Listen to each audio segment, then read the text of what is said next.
Welcome to It Takes Heart. I'm Sam Miklos. And I'm Kate Coomber. We hope you enjoy these incredible stories of healthcare professionals making a difference in communities across Australia and beyond. Through our conversations, we look to celebrate the spirit of community and care.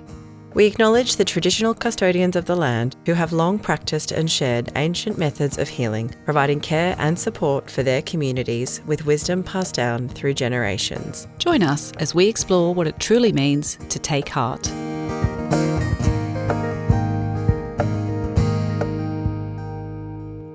Okay, welcome. We are so looking forward today to spending time with Ellen Rogers, who's been locuming with Cornerstone since March 2023.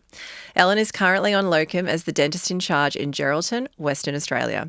She is loving the opportunities that she's having to give the community greater access to dental care.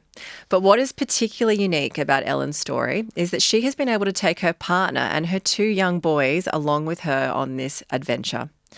Growing up on Bribie Island in Queensland, Ellen has wanted to be a dentist since she was 10, and her journey to where she is today has certainly taken many twists and turns. She spent 10 years in private practice, but lockdowns and a major foot injury brought a chance encounter with the Cornerstone dental team.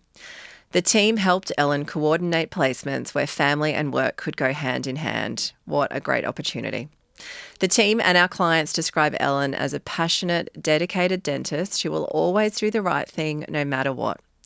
And in recent placement in Geraldton, she has had such enormous value, not only to the health service, but the wider Geraldton community through a host of initiatives. Welcome, Ellen, to the It Takes Heart podcast. Hi, Ellen, thank you so much for having me. You're so welcome. We're so excited to talk to you today. So I guess I'd really love to start understanding, what does life look like for you and your family living and working in Geraldton, having come from Bribie Island? Surprisingly, being on the absolute opposite side of the country, it's really similar to what I grew up in. It's this lovely little town with such a small knit community, but just the environment is so welcoming. It's this beautiful beach town. It's always windy, like the wind doesn't stop, but that keeps it nice and cool. So people always say to me, but wasn't it like 50 degrees? I was just about to say, don't you get like 50-degree days there?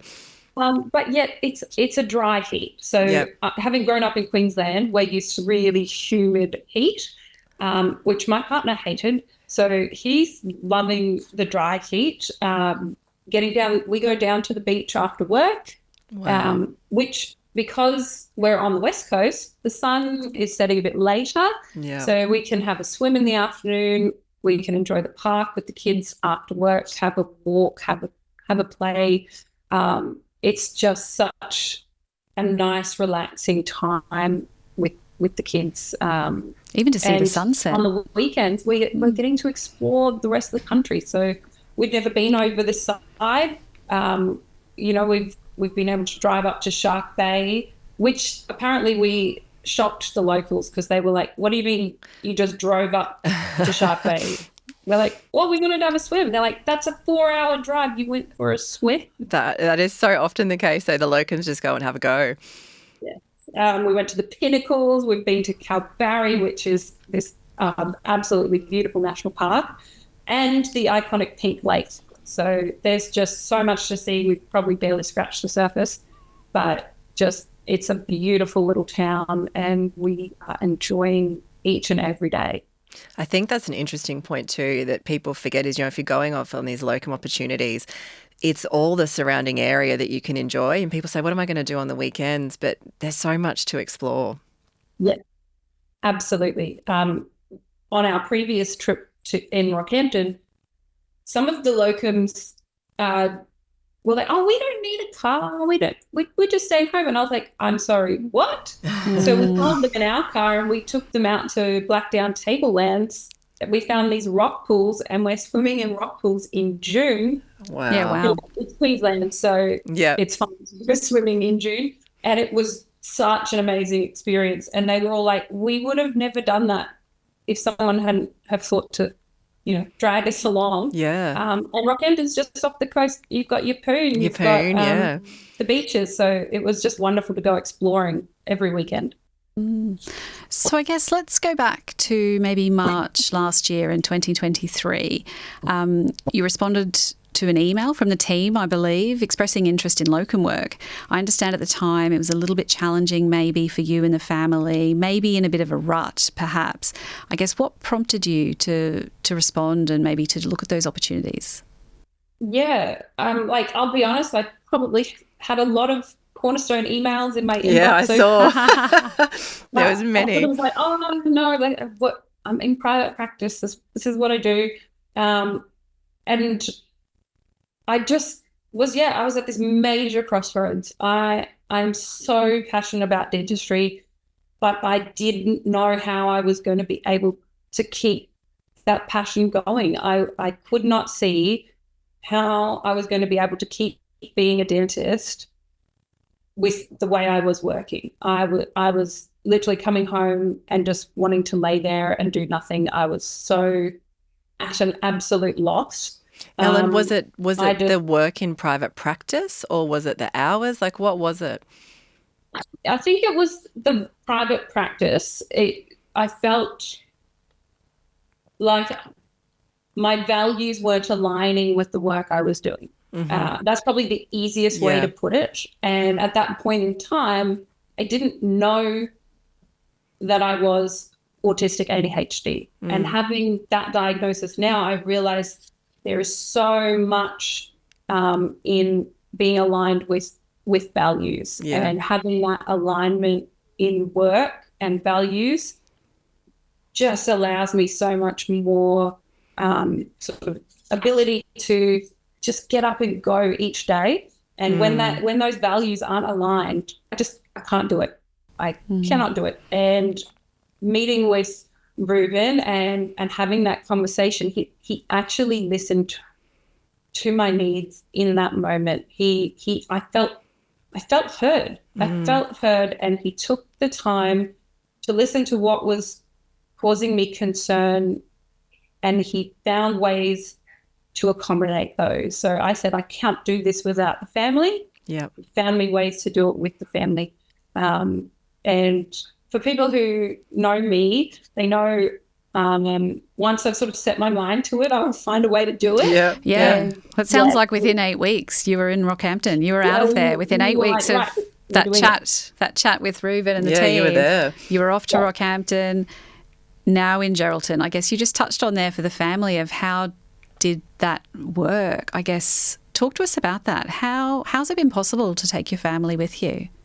Yes, I would probably say a little bit is a lot of it, is to do with the fact that I have an amazing partner. Mm-hmm. So since the start of the pandemic, he's been our stay-at-home dad. Mm-hmm. When COVID hit, I was pregnant with our second child. Mm-hmm. And when he was born, we both went, we really don't feel comfortable putting him straight into daycare. Yeah. My partner's contract had wrapped up in his role, and he didn't want to go back into the workforce. He's like, can I stay home with the kids? And I was like, oh my gosh, yes, please. Yes, you can. let me go back and you stay home. And so he took over the school runs, the day-to-day house running. He even ended up becoming the school PNC vice president. Wow. And was doing all this volunteer work. But I could see that he was getting burnt out. Yeah. The kids were really struggling with that day-to-day of going to school and just really getting worked up about being at school. And what we felt they needed was something different. Yep. Something that excited them about learning. And we thought with going on the road, we could do homeschool. Yep. So my partner we're both fairly well educated. We both have parents who have raised us well with lots of really wonderful opportunities. And we jumped on and looked at some homeschool programs. So within a few weeks, we had developed a curriculum for the boys. We'd applied to the homeschool board in Queensland at the time, because that's where we were, and it had been accepted. So we were able to pull them out of school, have them registered with homeschool, and there was this wonderful company called Homeschool in a Box. Yep. And they sent you all the things you needed in a for box. homeschool, literally in a box. Wow. So I don't think people would think it was that schooling quick. Curriculum written down, and then it was like, here's all the scissors, paper, books, pencils in a box. And off we went. But what I changed in terms of their lesson plan was, what can we do with where we're going? So we're like, okay, we're in Rockhampton for this first bit. Let's make the lessons about something to do with Rockhampton. Wonderful. So we went looking for thunder eds, and we would go out to the Capricorn Caves, and we would just try to make learning more interactive and more focused. So, and that, I think, is what really allowed us to take the kids with us, because it was about focusing on what was around us and what was with us as we went. We put everything in a little box trailer, and we got in the car and we went, what do we need? We don't need a lot. Kids don't need a giant house full of stuff. Yeah. They need some clothes. They need some toys. They need some parents that are paying attention to what they're doing. Yep. And that's what we took with us. Have you found the accommodation going to those locations has been provided, and was it accessible? Yeah, it has been. It's been wide and varied in the types of accommodations. We made sure that our phone plans were set up so that we've always had internet, even if it wasn't something that was provided at the accommodations. They've always had, cooking facilities. I have pretty severe food allergies. So even when we go, I already have my own basic pots and pans that I take, because even cooking with other pots and pans, I can get sick. Yeah. So that all comes with us.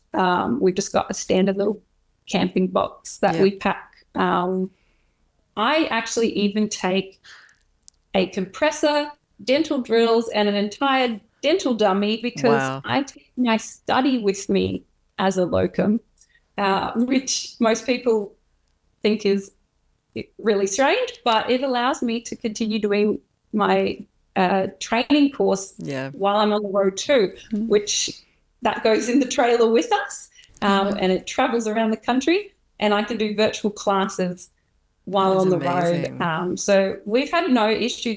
Our kids being young, they still want to share a bed. Yeah. So which works really well, because most places will have a double bed in the other room, and they happily share a room together.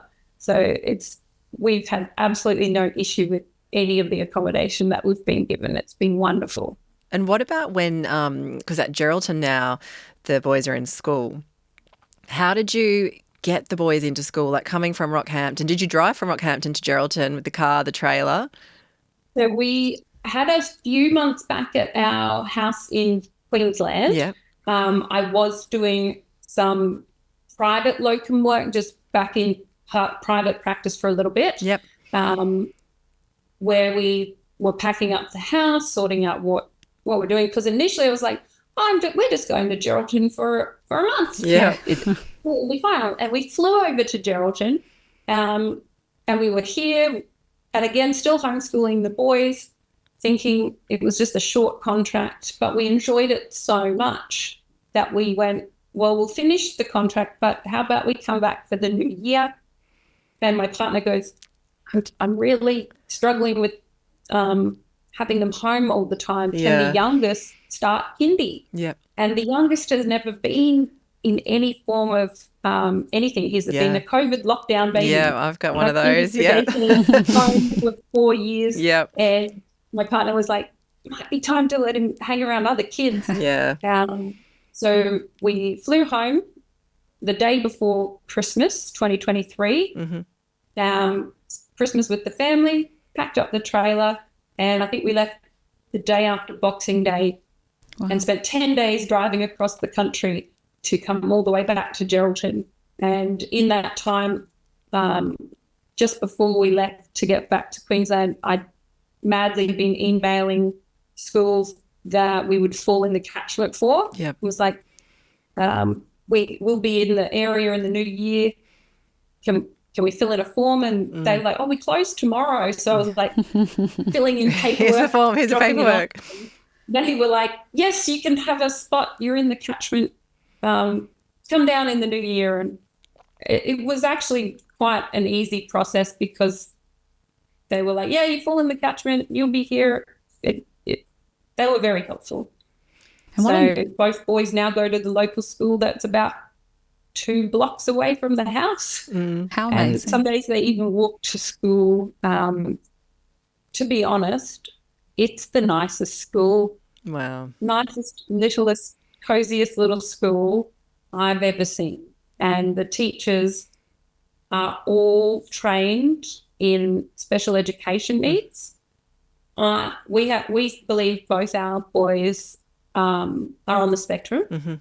Take after me. Yep. And the teachers picked up on that straight away. Yep. I hadn't even shared my diagnosis with them, but they were like, any chance you've considered this with your boys? Yep. And I was like, okay, they're picking up stuff. But they don't exclude children with that. They don't put them in a different area and make them do different work. It's just part of everyone's learning. They accommodate everyone.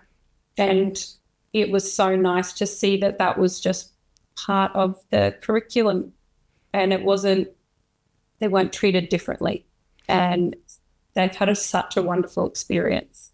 Tell us a little bit more about, I guess, the impact that experience has had on the family. You know, looking back now on what you've experienced, what's the impact been? It's just been so amazing to have had this opportunity to be able to say, I've taken my kids out of school. I've taken them, I think last year we actually ended up taking them to 6 different states. We traveled 10,000 kilometres. Wow.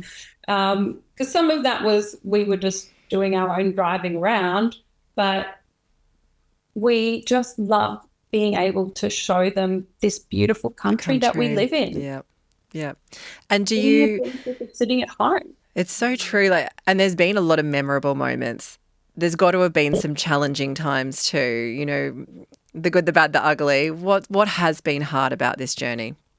Yes, there are definitely some challenges where if the rainy days and you're just stuck at home and the kids are running around like.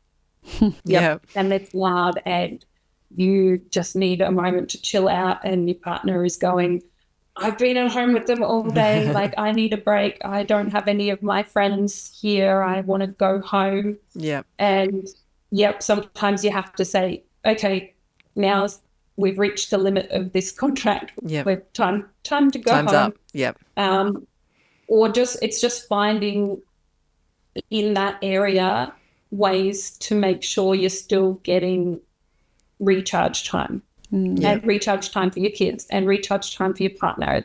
It's just making sure everyone's needs are being met, and that certainly can be challenging when you're new to the area. And you've probably prioritised the kids, right, and making sure that they're settled into schools of their community and that they can find happiness, because obviously our roles are all a lot more pleasant when they are happy and thriving. And I guess the next step potentially for you guys sounds like, what's then your circle look like and what's going to fill up your cup in those times? So Ellen, let's talk about your career. What was it that inspired you to become a dentist in the first place? Yes. As you said in your intro, I have wanted to be a dentist forever. Since I grew up with 2 parents in healthcare. Yeah. My mum was a dental therapist. She worked in the school vans in Queensland. And my dad was a critical care paramedic for the last part of his career, but prior to that, a fireman. Prior to that, a mines rescue. He's just always been in the sort of helping people fields. And I knew I wanted to do something that would be helping people. Mm-hmm. And my mum would come home from work and tell me of the kids that were crying and the kids that were upset. And one particular story was this kid, she had to pull some teeth out on, and the mum being like, oh, why are their teeth rotten? I feed them those little bananas and I give them juice. And they didn't understand why their kids' teeth had broken down. Mum goes, what do you mean little bananas? She said, they come in the packet. They're really good price. Oh. She didn't realise that they were just lollies. Mm-hmm. Wow. And unfortunately, the education around what to feed their kids and how to look after their teeth was just lacking. Yeah. It just hadn't gotten through. And I think I was, somewhere between 10 or 12 years old, and I went, these people don't understand. No one's taught them. And now their kids are scared and upset about going to the dentist. And I knew that I had loved going to the dentist. I'd even had teeth out and not been scared because of the way my parents had explained it to me and shown it to me. So I knew I wanted to create that experience for others. And so everything from high school onwards was, what can I do to make sure I get to be that person when I grow up? I think some of my high school teachers were probably a little bit scared. I had some cow teeth experiments for my high school. Some of them. One of them actually turned up to be a patient one day. Oh, wow. So they can't have been too scared, but no. Yes. I love that. Nicknamed Tooth Girl in high school. What about though, Ellen, then, because you're in private practice, and I think that can be daunting for candidates to think, I might want to go and locum, but I'm not going to locum in private practice. How easy did you find that transition from private practice to then working in regional health services? Yeah. I didn't find it difficult at all, but to be honest, growing up, I only thought I would ever work in public health. Mm-hmm. When I first graduated, I started in public health, but due to some really difficult life events soon after graduating, I really quickly transitioned into private practice. Yep. And found such a lovely little private clinic that I then kind of didn't leave again for 9 years. And where I then ended up, I was like, this isn't really where I envisioned my dental career. Yep. So it was more like I moved back into what I thought I would be working in. And so it didn't feel foreign to me to go back into. If anything, it felt more comfortable than where I had been. I felt more in my element and less like a fish out of water. Where you were supposed to be. And I guess there's that perception, that as a locum, you may not get, the career progression that you would have as a permanent employee, or you might not actually be able to have an impact on the community that you're working. But that's not been the case for you at all, and certainly not at the role that you're in at Geraldton. You're holding a leadership position. You've been able to introduce some big initiatives there. Can you tell us a little bit about the impact that you've been able to have locuming in these roles? Yeah. And yes, I'd certainly agree that there is that perception that locums don't have an impact, or perhaps maybe aren't necessarily very good at what they do. They move around too much. Yeah. How can they have an impact? Whilst what I've always tried to do in coming into a place is make sure that I'm making sure that what I'm doing is the best I can for the patients while I'm there, that I'm speaking up if I see something that isn't necessarily being done to the best evidence, and not because I'm trying to say someone is doing something wrong. I just want to share what I know. So make sure that, anything that I might have learned over the years, I'm taking that time to share it with others. Yep. And then giving as much time as I can to those people while I'm there. Yeah. So if I have that opportunity to stay longer, I do my best to stay longer, because so often, especially in regional areas, they haven't had someone. So it's trying to stay longer and be consistent so that it's not chopping and changing all the time. So some of the things that I've been able to do really soon within starting, I was asked to be a supervisor of dental students. So really rapidly then I was then watching fifth-year dental students to help guide their learning and their training. And that sort of shocked me, because I did not think as a locum I would get that opportunity so quickly. And then what I noticed in one of those roles is you've got nitrous oxide equipment just sitting in a cupboard. Why is that not being used? Oh, no one here has training in that. I've got 10 years of training in that. Here's my certificates. Am I allowed to use it? You've got training in that? Yes, you're allowed to use that. And so within a few weeks, we had been able to start getting patients who had been sitting on a GA list that was non-existent because they didn't have anaesthetists at that hospital very regularly. And we could get anxious patients in who weren't being able to be treated because they were too scared, but we could get them nitrous oxide and we could get their dental work done. That's and amazing. Very suddenly those nitrous appointments were like 3 times a week. I was going to say, I bet that became a busy list. But then because people saw me using it, other people were like, wait, that's all you need to do to use nitrous?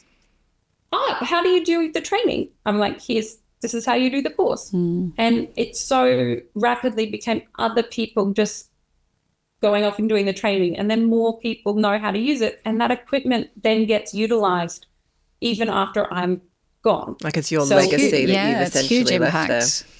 Yeah. And then what that has led to is, I'm now in a leadership role. I'm managing an entire region. I've got any 1 week I'm across 4 or 5 different clinics, prison, and we've been able to develop a GA list over here that in an area that's not had a public dental GA list before. And the team here had already started developing it, but they didn't have a dentist to start implementing it. And so I've been able to get credentialed with the hospital. We've set up all the instrument packs, and then we started getting the patients through. And mostly it's children who have been so anxious and uncooperative because of their anxiety that they've been sort of left in limbo of, well, you could go to Perth, but that's really hard for people to just go to Perth. And expensive as well. By that point, their teeth have often gotten worse and they're in pain. And we do a list a month, but we're able to get more frequently as it's been growing, and it's just been an amazing opportunity to see this be developed and to be able to offer it to people, to be able to keep them closer to home and not have them travelling where we can. It's not for everyone because we're a regional hospital and they can't take every case, but it's just excellent that it exists for patients. We were going to ask about the differences that you've seen and experienced between regional areas versus metro areas and what's available, and is there a real difference in dental care? And I guess you've just highlighted there some of the key differences of accessibility, but you've really already had that impact to make that more accessible. Yeah, and there is a huge difference. There's often very few specialists that come out to the regional areas. And to be fair, there's often few specialists across the country in some fields. Yeah. In special needs, there's only, I believe, 25 special needs dentists in the whole country. Wow. I know there's more that are graduating, so the number's probably slightly more, but across that whole country, you can't expect to have one in each regional town. No. So being able to help patients who have special healthcare needs in terms of being able to access a GA locally, or just being able to have connections and knowing who to call for a consult to help patients, so that if there is a way we can manage them locally, it helps improve their access to care. And that patients who might not have great mobility or access to travel still getting care, they're still getting seen. We're helping with their communication and their sensory needs and their coordination with their doctors, just being able to offer that because we've taken the time to do that training. Sometimes if you don't know, you don't know to offer it. Yeah. So and I guess you've had that personal experience as well. It sounds like you talked there about your own diagnosis of autism and ADHD, I believe. I guess, how has that impacted you, if at all, professionally? I feel like it was a light bulb moment for me, because for years I've always been passionate about helping anxious patients and felt like I could always pick up on the vibes, I guess, of patients, and could, without them saying anything, could tell they're not really feeling very comfortable right now. Or maybe someone would be quite aggressive, a counter or aggressive, but really it came down to that something wasn't being accommodated for them. Either they didn't understand something was bothering them, they were scared, they were uncomfortable. But I felt like I could sense it. And it always allowed me these opportunities to sit and talk with a patient, listen to a patient, and find a way to make them feel more comfortable. And then having that diagnosis, I went, this makes so much more sense. I am just picking up on things differently. I read the room differently to other people. I'm noticing things differently to other people. And it's not a bad thing. It's not anything in that way, but it's just allowed me to connect with patients differently. And it's made me think of problems from a different point of view. And I think it's really helped in my career because I've been able to connect with a lot of really, really generally what people call difficult patients, but they're not difficult. They're just not, people haven't realised that's what has been making them feel uncomfortable about coming to the dentist. Just need to be understood. Yeah. And I think that is what has made me feel so passionate about making sure I stay in dentistry. Like I have struggled with chronic pain, I've struggled with burnout, but I always want to come back. I think there was a point early in my career where I ended up in 2 hand braces because I had really severe tendonitis. And I'm still dragging myself into work to take it. And I would take the hand braces off and be like, no, I'm fine. I'll just keep working. Nothing to see here. And everyone's like, you need to rest. And that's probably one of the hardest parts is I'm not the best at listening to my body. And I've realized now with this diagnosis that that's the part that I struggle with is just actually listening to what my body needs. But the rest is like, that's why my brain is never quiet. Yeah. That's why there's always a spider web of thoughts going, what's happening with this? What's my next plan for that? Or like thinking of 10 million different things at once. It finally just makes sense that my whole life was just a lot of noise in my brain. Sounds like a lot of clarity came from that for you to really understand and also where you need to be and what you need to be doing to get the best for you.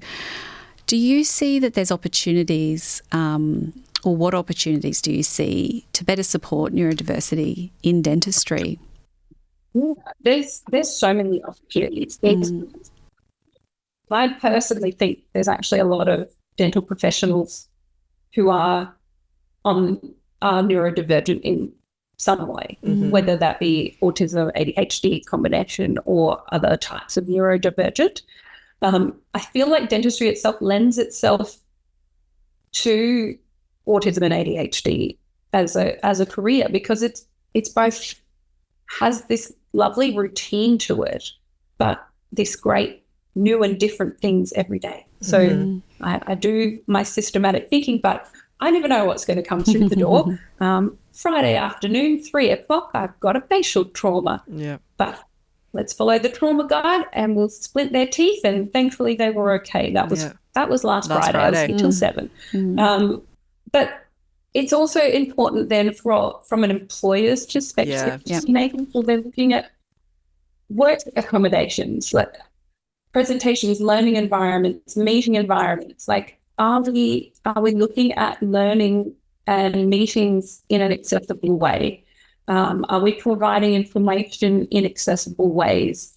Are we allowing people to work in ways that are beneficial for everyone? Are the work environments accessible? Dentistry has some pretty horrible environments, to be fair. Like, they have these bright overhead lights and these noisy drills. And that then leads into, what do we look after the patients? They're sitting there in the most vulnerable position, laying back, mouth open, bright lights in their eyes. Are we making sure we've got some dark glasses? Are we offering them something for their ears, or reminding them they can bring something for themselves, something to keep them comfortable? And then, as simple as looking at your own website and going, are we using our own pictures? Have we got photos of the team? Have we got photos of the clinic or a virtual tour so that people can jump on before they come in and get familiar with the environment? Have we got a map of where to park, how to find a front door?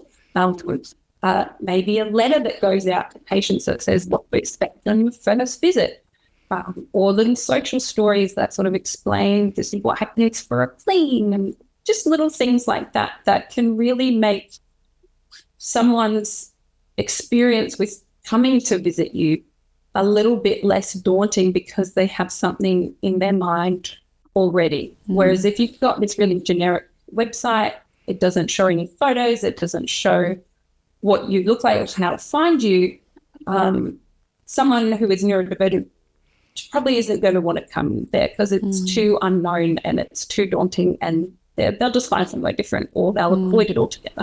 Sounds like there's... Oh, sorry. I was just going to say, because even in Geraldton, am I right that you have also created like a 5-page induction program as well, to make it easier for locums or anyone as such coming to the service? So small adjustments, by the sounds of it, that have such huge impact on other people. Yeah, I found it. I couldn't find the clinic on the first day. Yeah. I didn't know where it was. And so I was like, well, if I don't know where it was, how will other locums know where it is? And so I walked around and I took some photos and made some like Google Maps, the screenshots and links, and just wrote a little blurb and then said, am I allowed to send this out when we have a new staff member coming? And they were like, you made this? And I was like, oh, it's just a little something. But they were like, yes, please send that out. That's amazing. Ellen, all of our clinics are on school properties, so they're really hard to find. They're not like, you can't write into Google the address because it just puts up the school. Right. And so trying to find the therapy centres is a little bit confusing if you're new to town and you also don't know the schools or the area. So, yeah, I thought that would just be a bit more helpful. It's amazing. Ellen, your experience is so unique and special. Actually, you are so unique and special. Like, just talking to you has just been amazing. If a working healthcare professional is listening to this podcast now and going, oh, do I do this? Do I take a sea change or a tree change? What would you say to them? I'd say do it. Like, just get in there. Yeah, you don't know what tomorrow holds. Like, none of us know where we will be, we don't know how long we have. If you're thinking of doing it, if you want something different, if you're wanting to travel, just do it. You can't sit around saying, I'll do it when my kids graduate, I'll do it. There's never a good time, is there? Because we're not guaranteed that time. Yeah. We honestly don't know how long we have. And that was a really big factor in us deciding to just go and do something different. Yeah. Look, we thank you so much for being so open, so candid, and really sharing your story. We're going to shine a light on a charity close to your heart today as well, and CMR are donating $500 to that charity. Can you tell us a little bit about what charity you've chosen and why? Yeah, I've chosen the ADA Dental Health Foundation. They seek to improve the dental health of Australians. So they, especially ones who can't afford dental care, they work with pro bono dental treatment plans with dental volunteers through registered charities and not-for-profit agencies. So one of their programs in particular is called the Rebuilding Smiles program, which rebuilds smiles for patients affected by family and domestic violence. They fund these programs and encourage the better oral health outcomes to reduce inequality across Australia, as well as looking at programs to improve education within the community. So they do community service grants, First Nations study grants, and oral health education programs. Oh That's God, amazing. That is fabulous. Yeah, thank you. It's so nice to really hear about these organisations and charities that people may not have come across before, and to not only donate the money but really to highlight them and to share people to really raise that awareness. We thank you so much for sharing. Look, it's been so nice to talk to you, and I think that your story really is going to be an inspiration for others. I think there'll certainly be other people listening who may not be as open with themselves or others as you have been, and I think we really thank you for that, because I think the impact you can have more broadly across dentistry and the healthcare community, I think is huge. So thank you so much for everything you've shared with us today. Thank you so much for having me. It's been a pleasure. Thanks, Ellen. Thanks for listening. Don't forget to share, rate and review. This allows us to reach more people and share more incredible stories. Click the follow or subscribe button to ensure you never miss an episode.